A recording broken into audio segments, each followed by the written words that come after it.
BX1 +. L'édito Fabrice Grosfilet.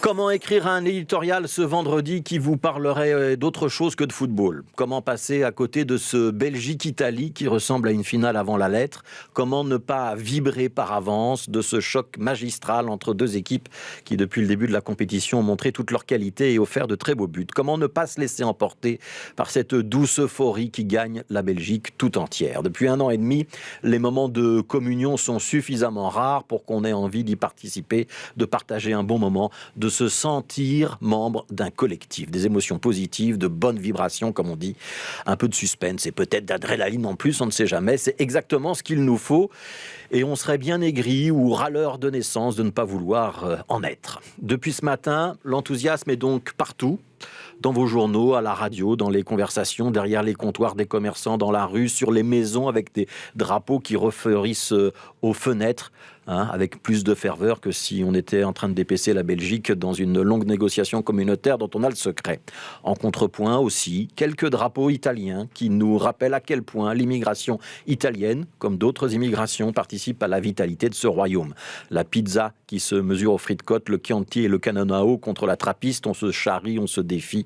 Mais la différence de ce qui s'exprimait il y a quelques jours autour de l'équipe de France, ça reste, à ce stade en tout cas, bon enfant. Et c'est comme ça qu'on aime le football, quand il ressemble à une fête, quand il est pétillant, quand ce n'est qu'un jeu et qu'on a bien conscience qu'il n'y a pas 11 joueurs sur le terrain, mais 22, sans compter les arbitres, et que tous, sans exception, méritent le respect, quel que soit le résultat. Ce soir, il y aura un vainqueur et un vaincu, et que ce soit la fête ou la défaite, on forme le vœu qu'elle soit digne, mesurée et responsable.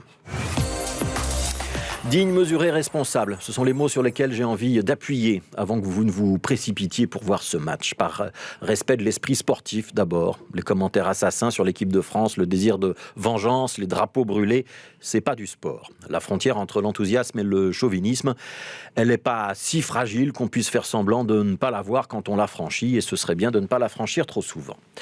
Si on vous appelle à être digne, mesuré, responsable, c'est aussi évidemment en raison du contexte sanitaire, puisque le variant Delta est en train de grignoter le territoire européen. Après le Royaume-Uni, il est en train de mettre le Portugal sous cloche.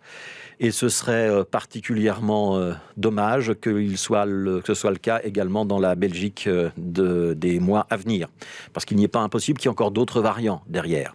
Et si on a tous envie d'exulter ce soir, qu'on soit pour la Belgique ou pour l'Italie, il reste préférable de le faire en petits groupes. Les grands groupes font les grandes chaînes de propagation. C'est aussi simple que ça.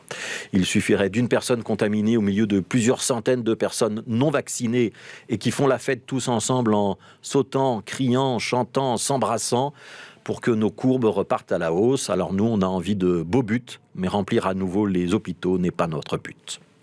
Et puis il y a une dernière raison pour rester digne. C'est le reste de l'actualité. La grève de la faim des sans-papiers, plus de 400 personnes qui mettent leur vie en jeu en ce moment à Bruxelles.